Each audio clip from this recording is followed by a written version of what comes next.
En primer lugar, quiero agradecer que me hayáis permitido estar aquí hoy acompañando y, al igual que ha dicho antes Nuria, perdón, mi tema también es un tema muy específico, se sale un poco de la línea general del Congreso, puesto que voy a hablar de pueblos de indios colombianos, en definitiva. Este tema que presento hoy tiene bastante complejidad, puesto que, en principio, los pueblos de indios en la circunscripción de Santa Fe o en el territorio colombiano, específicamente, pues en la época del siglo XVI y siglo XVII abarcaba un territorio mucho mayor, puesto que se integraba dentro de lo que era la Audiencia de Nueva Granada. La Audiencia de Nueva Granada, cuyos límites integran, entre otros territorios, pues partes del oeste venezolano, Villa de San Cristóbal, Mérida, que también tenemos que tener en cuenta a la hora de hacer este trabajo. De todas maneras, lo que voy a presentaros hoy es una pequeña síntesis. Luego, en la publicación podéis profundizar bastante más, puesto que ahí se encuentran extractos de la documentación a la que me voy a referir hoy y, bueno, si luego tenéis preguntas, pues también me podéis consultar. El territorio de Nueva Granada, lo que sería la conformación de los pueblos de indios, tuvo lugar aproximadamente a finales del siglo XVI y principios del siglo XVII. La conformación de estos pueblos de indios fue bastante tardía, sobre todo si tenemos en cuenta los que se llevaron a cabo en el territorio de Nueva España, y se van a hacer de manera tardía, casi 50 años más tarde, precisamente por la imposibilidad que tenían a la hora de realizar o llevar a la práctica la normativa general que existía en la sede de la audiencia. De hecho, la Audiencia de Santa Fe se va a conformar hacia 1550, pero vamos a tener que esperar casi medio siglo para que se hagan realidad la construcción de estos pueblos de indios. Sin embargo, a pesar de que estos pueblos, los autos de población son de esa fecha, que son aproximadamente 20 años en los que se van a erigir todo, sí es cierto que la comunidad eclesiástica se va a establecer mucho antes en el territorio y a veces van a ir creando lo que se llaman ramadas provisionales antes de la construcción definitiva de las iglesias de doctrina, y en esas ramadas provisionales van a empezar a proceder con la evangelización, puesto que es la propia evangelización y aculturación del indio, de los naturales, la razón de ser de la existencia de estos pueblos y de la configuración urbana de ellos. Puede darse el caso incluso de que existan cofradías de indios mucho antes de que exista un auto de población de estos. Los trazados, este trazado hipotético lo realizó la doctora Sandra Reina Mendoza. Es un trazado ideal de lo que serían pueblos de indios, pero que también va a tener muchas diferencias de si se trata de un pueblo creado cerca de la jurisdicción de Santa Fe y Tunja, que eran mayoritarias, o si eran pueblos localizados en Pamplona, en la antigua Pamplona, o en Mérida, San Cristóbal, que difiere mucho. Los pueblos van a ser prácticamente todos iguales. Se van a ubicar alrededor de una plaza, que es la razón que es el núcleo y la vida donde se va a concentrar la población, pero que además, en estos casos, la propia plaza del pueblo, a diferencia de México o de otros lugares, va a funcionar también como atrio. Es decir, no existe un atrio diferenciado a la plaza del pueblo, sino que todas esas funciones se van a desarrollar en el mismo espacio. Incluso en las plazas atrios, se van a ubicar, a veces, no en todos los casos, pequeñas capillas posas en los ángulos, que son 4, cuyo nombre viene precisamente de posar el santo durante las representaciones o festividades diversas que se van a realizar. De todo el trazado de los pueblos de indios, la ubicación de las casas no voy a entrar en ellas, pero también se establecen en función de la posición social. Un sector bastante importante va a ser la ubicación del templo doctrinero. El templo de doctrina va a ocupar el frente principal de la plaza principal, y la iglesia, aquí tenéis una traza original de 1602, prácticamente todas van a ser a mano alzada y aunque a veces quieren marcar alguna diferencia en cuanto a la ubicación del emplazamiento, casi siempre la normativa es la misma: calle recta, cortada en ángulos rectos, donde de la ausencia de manzanas se van a ir conformando la plaza y la ubicación de la iglesia. Estas iglesias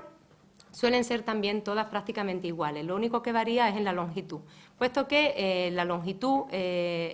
bueno, la anchura, mejor dicho, viene dada ya por la existencia de las maderas que se encuentran en la zona y que tienen una longitud máxima. Entonces, la anchura del templo va a ser siempre el mismo. Lo único que varía va a ser la longitud en relación al número de indios afincados en esos pueblos y que tienen que caber en el interior de las iglesias.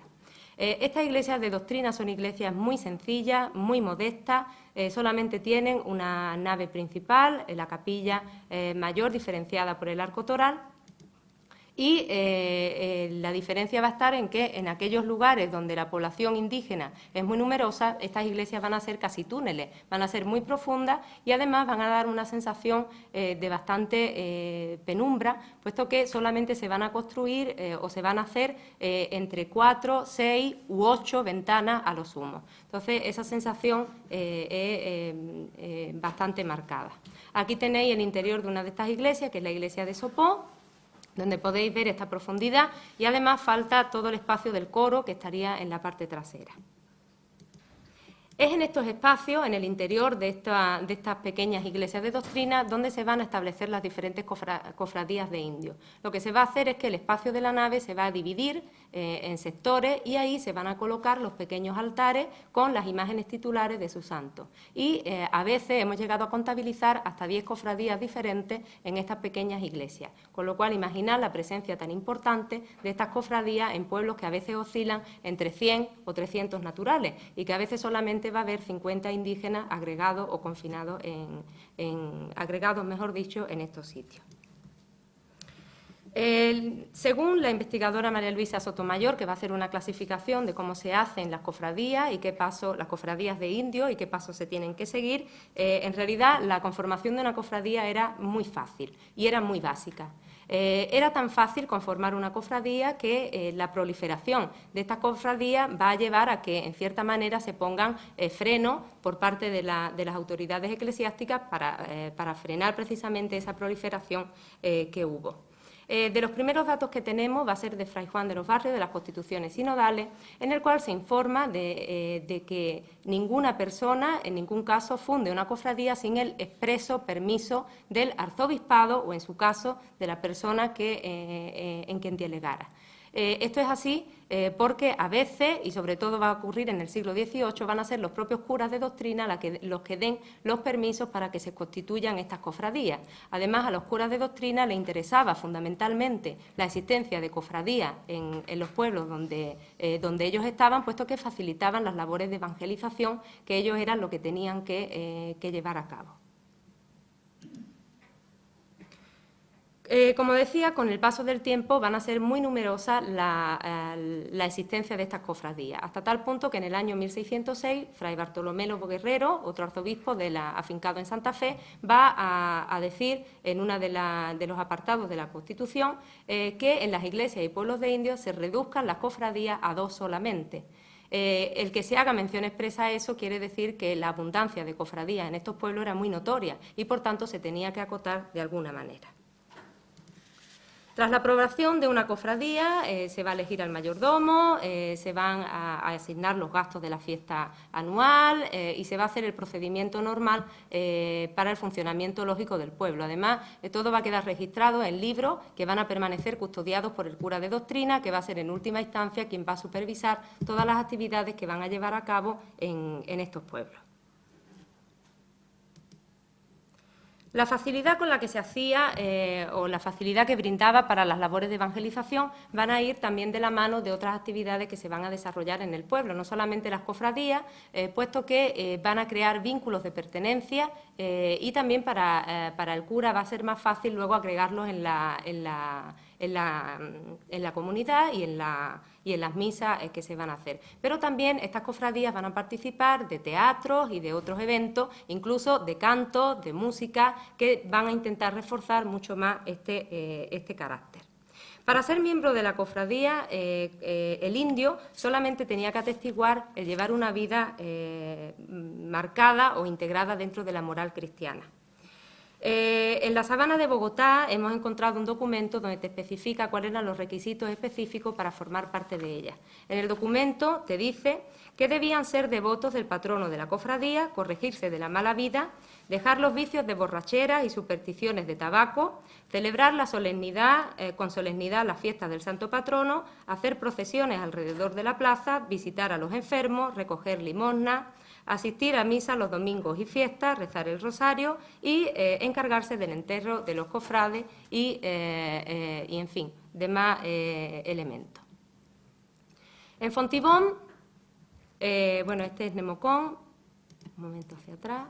Todas estas iglesias que estáis viendo y que os he puesto, esta sí es original, pero las demás son reconstrucciones ya del siglo XIX y XX, de lo cual prácticamente no ha quedado casi nada. En el caso de Fontibón sí se hace una mención expresa en el año 1620, donde te dice que en la iglesia, durante las misas, se congregaban en la capilla mayor los caciques, capitanes, utas, principales y cabezas de cofradías con sus mujeres, con lo cual denota que era incluso un elemento de poder dentro de la estructura del pueblo el pertenecer a las cofradías.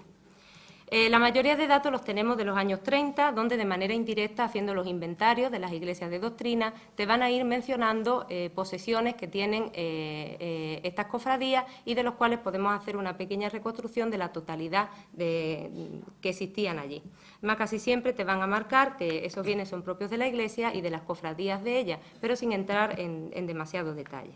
Por ejemplo, en el caso de Cajicá, te van a hablar de que existía un estandarte de color de la Cofradía de la Concepción, otra de Salvador y otro de San Juan, con lo cual queda constancia de la existencia de 3 cofradías allí.